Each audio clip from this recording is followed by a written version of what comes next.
Dhule NHM कंत्राटी पदभरतीवरील स्थगिती उठवण्यासाठी युवासेनेचे आरोग्यमंत्र्यांना निवेदन।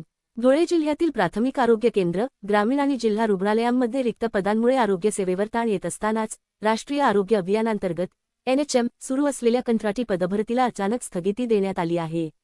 या निर्णयामुळे भरतीची तयारी करणाऱ्या शेकडो सुशिक्षित बेरोजगार तरुणांचे भवितव्य टांगणीला लागले असून याविरोधात युवासेनेने पुढाकार घेतला आहे। युवासेना जिल्हाध्यक्ष योगेश राजेंद्र मराठे यांच्या नेतृत्वाखाली सार्वजनिक आरोग्य व कुटुंब कल्याण मंत्री प्रकाश आंबेडकर यांची भेट घेऊन सविस्तर निवेदन देण्यात आले।